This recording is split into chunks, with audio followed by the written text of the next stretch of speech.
amarelo? Então, a gente tem que se preocupar muito com o posicionamento dessa linha.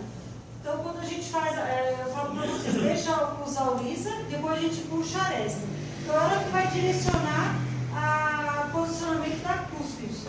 Então, aqui no molar, no primeiro, nós vamos ter 4 cúspides, então a gente vai ter que ter 4 arestas.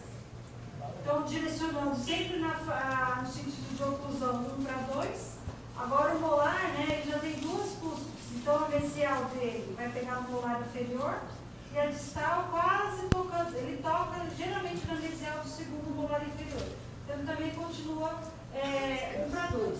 Aí, o último, ele sempre vai ficar 1 para 1, né, porque não vai ter outro dente. Então, isso vai acontecer com o terceiro ou com o segundo. Que vai ficar só a relação de oclusão 1 para 1. Então, o primeiro molar é 1 para 2, o segundo 1 para 2 e o terceiro vai ser 1 para 1. Se não tiver terceiro, 1 para 1 é o segundo, é sempre o último dente.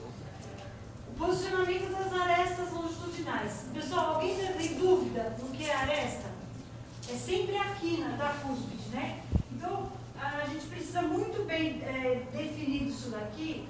Depois, quando vocês forem se aprimorar em anatomia, tudo é baseado em aresta e vertente. Então, o que é a aresta longitudinal? É sempre aquela quina, né, que forma como se fosse um telhadinho aqui na face vestibular, no sentido mesodistal. Então, a gente precisa visualizar sempre ela inclinada. Olhou para o dente, não viu inclinação, é porque ele não está seguindo a aparência de canino.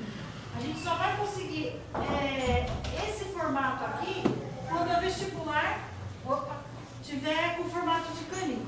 Então, agora aqui no molar, são 4 cúspides. Então, a gente vai fazer uma por vez, e cada uma vai ter que ter a sua aresta longitudinal cruzando com a transversal.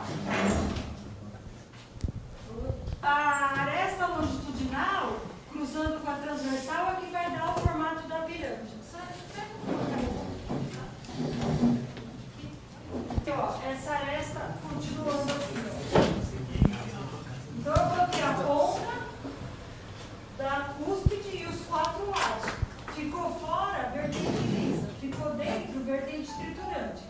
Vou pegar o molar agora. Isso aqui vai acontecer 4 vezes, né? Então, a ponta da cúspide, vertente triturante, aqui dentro e fora, vertente lisa. Triturante, lisa, triturante, lisa, triturante, lisa. Então, como ele tem 4 cúspides, se eu fosse contar as triturantes, seria 2, 4, 6, 8. Tá? Então, independente do número de cúspide, a formação é a mesma. Aresta longitudinal, que está no sentido mesodistal, tem que cruzar com a transversal para formar a ponta. Face interna, vertente triturante, face interna, vertente lisa.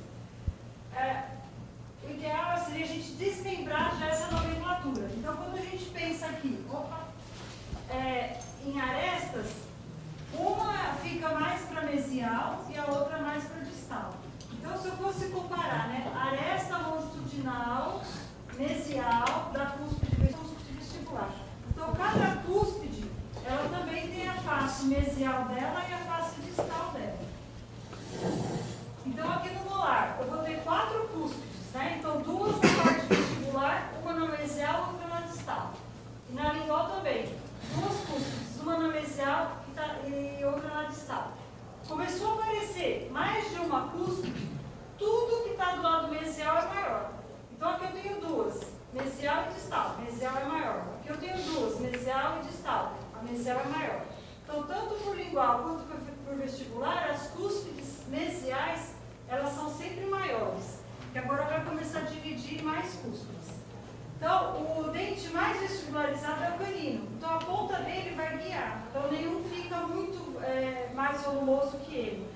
Imagina sempre o meio da crista distal do canino, ó, o meio. Ele guia os sulcos principais. E aí a gente vai ter um alinhamento. Então, o canino de vocês já está pronto. Então, é só olhar. A gente já começou os 3. Aí vai ter uma curvatura no molar, que é um pouco maior, mas sem formar zigue-zague. E sim uma curva fechando para o segundo molar. Então, sempre se baseando no meio da crista distal do canino, que é a curvatura dos sulcos. Tá? Então, se ficou muito para fora ou muito para dentro, é porque o dente já está meio desalinhado. Então, a gente vai procurar observar sempre no estiramento, ó, a partir de canino, a gente sempre vai numa vista frontal, ó, tem mais brilho na face mesial. Então, se o dente começou a aparecer muito a distal, mais do que a mesial, é porque ele está saindo da curvatura. Então, começa a prestar atenção. Olhando de frente para o modelo, sempre as faces mesiais têm que aparecer. Ó, as distais elas vão se escondendo no dente visível. Então, começando lá, primeiro molar superior. Se fosse pensar em raiz, né, quando vocês forem fazer núcleo, é um dente tri-radicular. Então, todos os molares superiores têm 3 raízes. E o primeiro molar, tetracuspidade, 2 cúspides vestibulares e 2 cúspides linguais. Sempre a maior do lado mesial. Então, a gente visualiza as 2 vestibulares e as 2 linguais.